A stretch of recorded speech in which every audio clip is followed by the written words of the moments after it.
আসসালামু আলাইকুম রহমতুল্লাহ। সম্মানিত ভিউয়ার্স, আমরা আজকে চলে আসলাম ঢাকার একটি ঐতিহ্যবাহী গুরুত্বপূর্ণ স্থান। এটি হলো আজিমপুর গোরস্থান। আমরা আজিমপুর গোরস্থানে চলে আসছি, নিউ মার্কেট একটি কাজে আসলাম এবং সেখান থেকে এটা যেহেতু নিউ মার্কেট এলাকা সামনে পড়লো, তাই এখানে চলে আসলাম। এই স্থাপনাটি অত্যন্ত সুন্দর এবং মনোরম। এটি প্রায় আজ থেকে 300 বছর আগে প্রতিষ্ঠিত হয়েছে।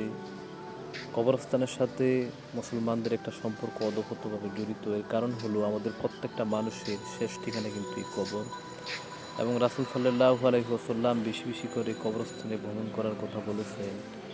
কারণ আপনি যত বেশি কবরস্থানে ভ্রমণ করবেন, আপনার পরকালের কথা তত বেশি মনে পড়বে। আল্লাহ রব্বুল আলামিন পবিত্র কোরআনুল কারীম সূরা আল ইমরানের 185 নম্বর আয়াতের ভিতরে বলেছেন, কুল্লু নাফসিন যায়িকাতুল মাউত ওয়া ইন্নামা তুওয়াফাউনা উজুরাকুম ইয়াওমাল কিয়ামাহ ফামান যুহজিহা আনিন নার ওয়া উদখিলাল জান্নাহ ফাকাদ ফাযা ওয়া মাল হায়াতুদ দুনিয়া ইল্লা মাতাউল গুরুর।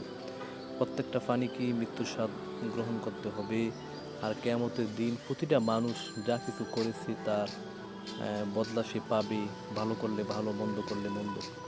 আর কিয়ামতের দিন যাদেরকে দোজখের আগুন থেকে রক্ষা করে, অর্থাৎ দোজখ থেকে যে মুক্তি লাভ করে জান্নাত লাভ করেছে, সেই হচ্ছে প্রকৃত সফল ব্যক্তি।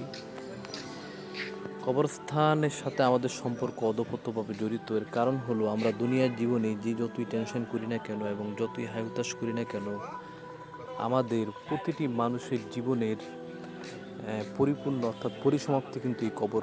ধনী হই গরিব হই, যা কিছু হই না কেন, আমাদের জীবনের অনিবার্য পরিণতি এবং ফলাফল হচ্ছে এই গোরস্থান।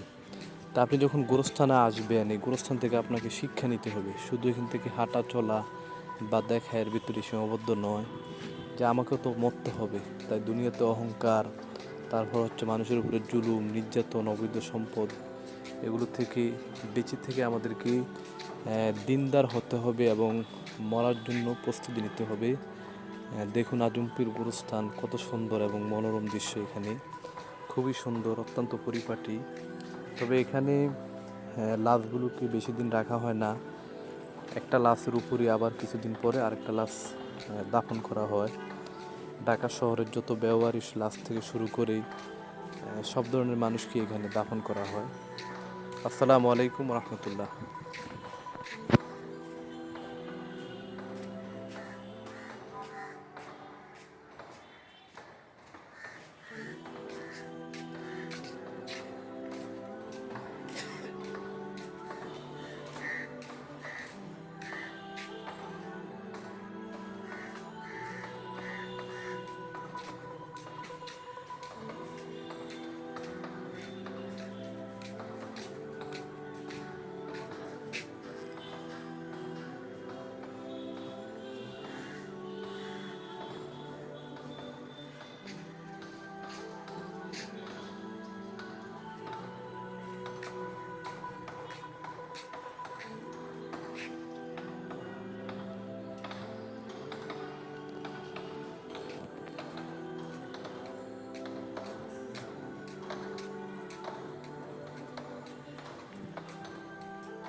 এই জন্য তো ওই গ্রামে কিছু হয় নাই, মা সবগুলো খারাপ হয়েছে এবং অবস্থান ডে বাই ডে হয়েছে।